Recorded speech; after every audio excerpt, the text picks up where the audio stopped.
ಯತ್ನಾಳ್ ಸಾಹೇಬ್ರನ್ನ ಯಾಕೆ ನೀವು ಮಾತಾಡ್ತೀರಾ ರಂಗನಾಥ್? ಬಿಜೆಪಿ ಏನ್ ಸಿಗ್ತಾ ನಿಮ್ಗೆ ಅಲ್ಲಿ? ಯತ್ನಾಳ್ ಸಾಹೇಬ್ರನ್ನ ಅನಾಥರು ಮಾಡಿದವ್ರೆ, ಅದಕ್ಕೋಸ್ಕರ ನಾವೆಲ್ಲ ನಿಮ್ ಜೊತೆ ಇದ್ದೀವಿ.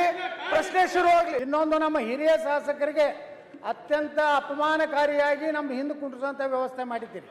ಹೋದ ಸದನದಲ್ಲಿ ಸಹ ತಮ್ಗೆ ವಿನಂತಿ ಮಾಡ್ಕೊತೀವಿ, ನಾವು 6 ಸಲ 5 ಸಲ ಆಯ್ಕೆ ಆದಂತವ್ರಿಗೆ ಮುಂದೆ ಕೊಡುವಂತ ವ್ಯವಸ್ಥೆನ ಮಾಡಬೇಕಾಗಿತ್ತು.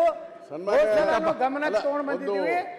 ಈ ಸಲನೂ ಸಹ ನಮ್ಮ ಕೊನೆಗೆ ನನಗೆ ಎಷ್ಟೇ ನಮ್ಮ ಯತ್ನಾಳ್ ಸಾಹೇಬ್ರನ್ನ ಯಾಕೆ ನೀವು ಮಾತಾಡ್ತೀರಾ ರಂಗನಾಥ್? ಬಿಜೆಪಿ ಏನ್ ಸಿಗ್ತಾ ನಿಮ್ಗೆ ಅಲ್ಲಿ? ಯತ್ನಾಳ್ ಸಾಹೇಬ್ರನ್ನ ಅನಾಥರು ಮಾಡಿದವ್ರೆ, ಅದಕ್ಕೋಸ್ಕರ ನಾವೆಲ್ಲ ನಿಮ್ ಜೊತೆ ಇದ್ದೀವಿ. ಪ್ರಶ್ನೆ ಶುರುವಾಗ್ಲಿ.